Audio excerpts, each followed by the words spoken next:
Apa yang akan seorang pria lakukan jika dirinya dihadapkan dengan dompet yang kosong, perut lapar, dan juga keluarga yang berantakan? Chris Gard adalah seorang pria, suami, dan juga ayah satu anak. Dirinya bekerja sebagai sales alat kesehatan semacam alat ronsen. Alat ini yang harus dia jual untuk menyambung hidup istri dan anaknya. Film ini diangkat dari kisah nyata. Film ini berjudul The Pursuit of Happiness, yang artinya mengejar kebahagiaan.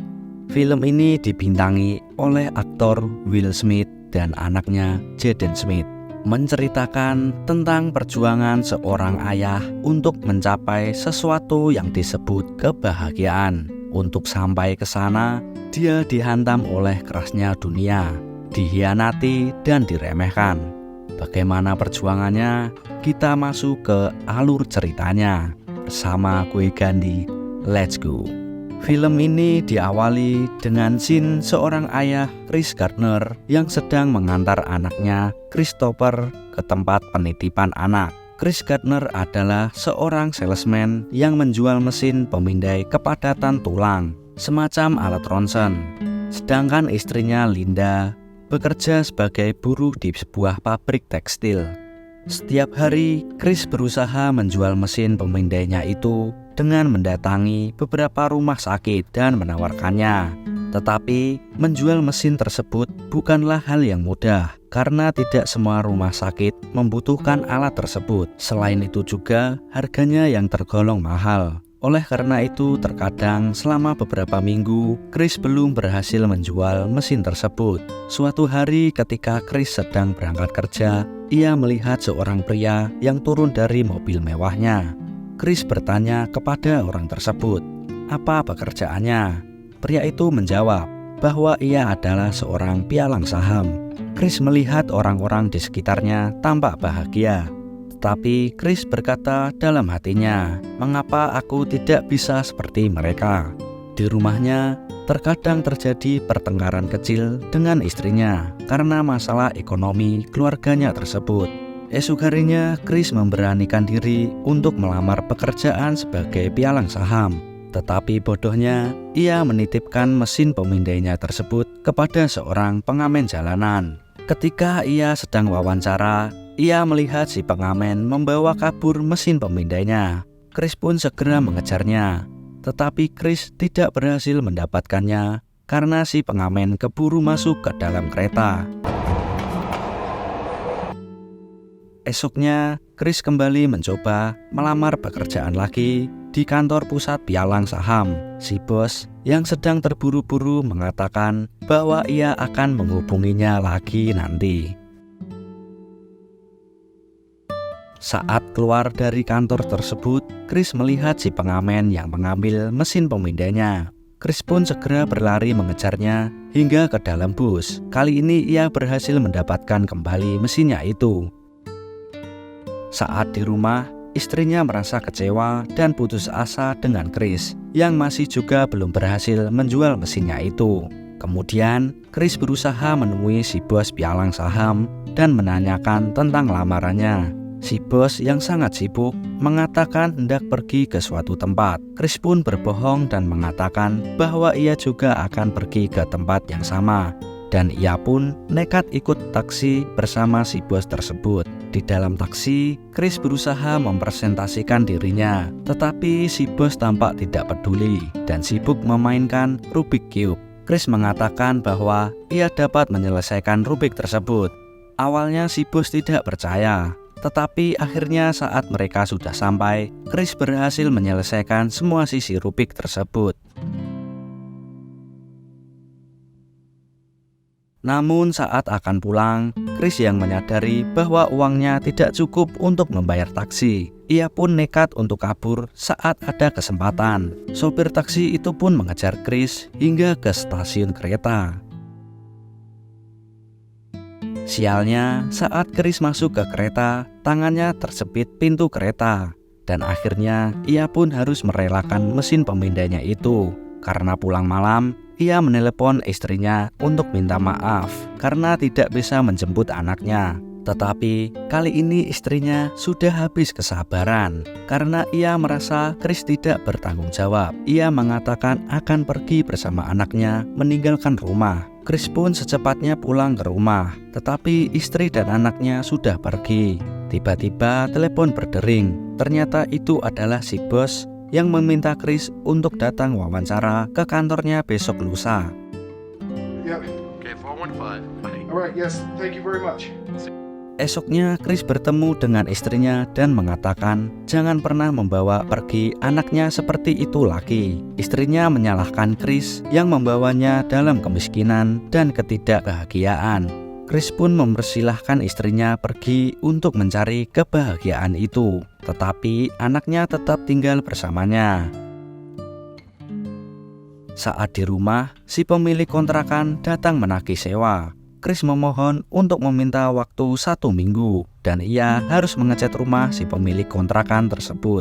Saat sedang mengecat, lagi-lagi Chris tertimpa kesialan karena ia harus berurusan dengan polisi karena telat membayar pajak tilang. Ia harus menginap semalaman di kantor polisi dan ia meminta tolong istrinya untuk menjaga anaknya selama ia di kantor polisi.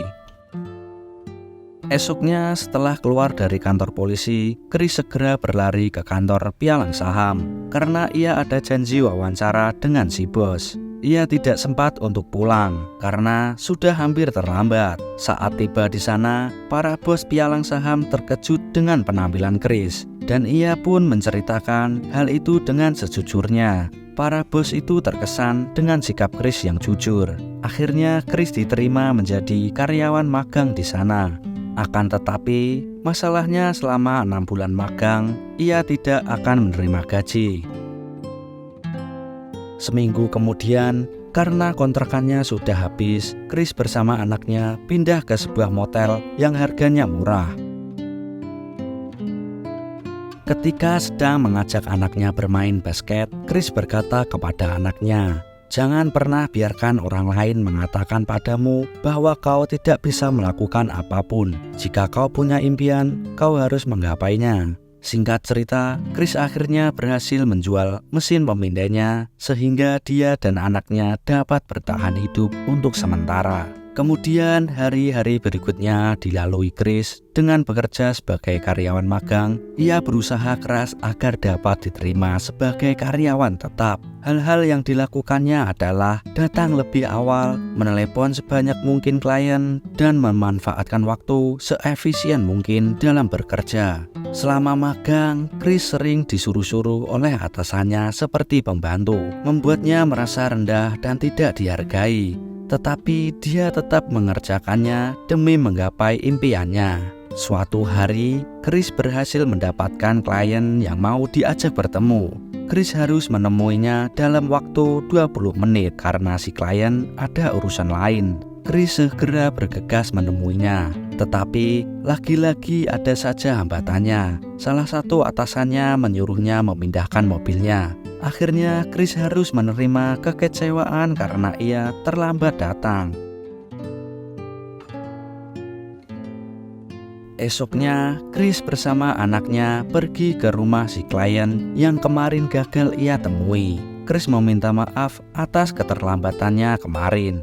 Si klien tidak mempermasalahkannya dan mengajak Chris dan anaknya untuk ikut nonton pertandingan football.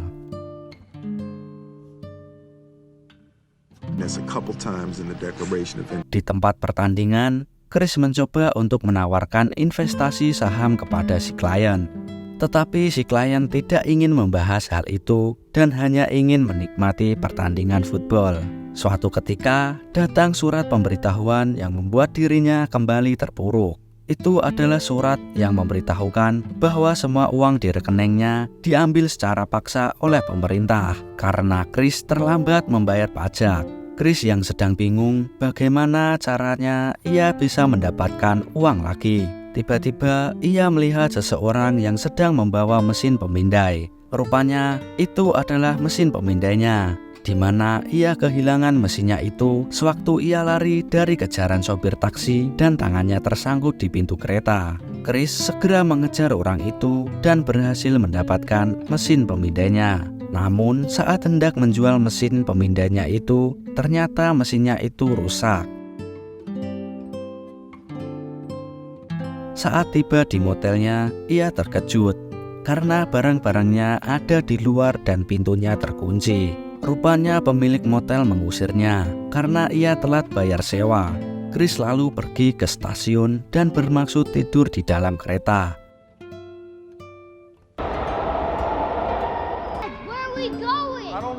Tetapi ia terlambat. Kereta sudah berangkat. Kemudian ia mencoba mengalihkan perhatian si anak dengan mengatakan bahwa mesin pemindainya adalah mesin waktu, dan jika tombolnya ditekan, maka akan berpindah ke zaman dinosaurus. Kemudian ia mengajak anaknya untuk bersembunyi di toilet. Ia menggunakan tisu toilet untuk alas tidur mereka, dan ia juga harus terbangun untuk menjaga agar tidak ada orang lain yang masuk ke toilet.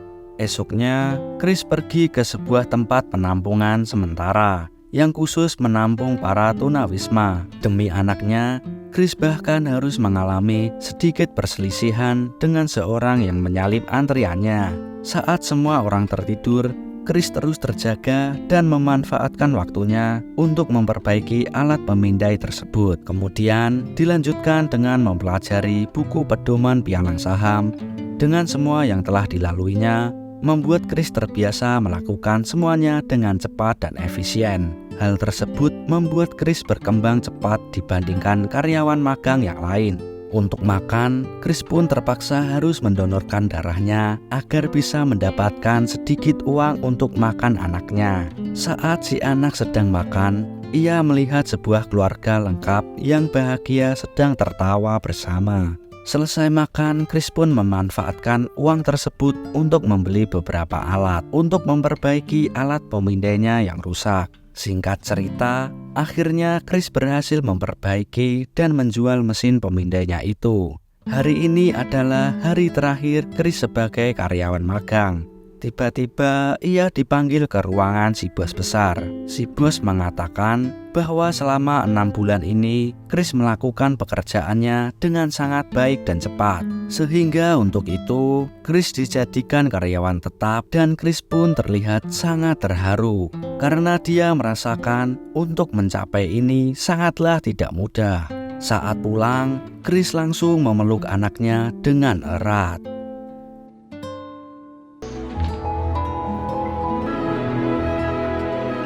Film ini diangkat dari kisah nyata di mana pada tahun 1987 Chris Gardner berhasil mendirikan jasa layanan keuangannya sendiri yang diberi nama Gardner Ridge. Pada tahun 2006, Chris Gardner menjual saham minoritas di pialangnya dalam kesepakatan multi-jutaan dolar. Dan film pun berakhir. Sekian alur cerita hari ini. Gue Gandhi Saudara Afuk pamit undur diri.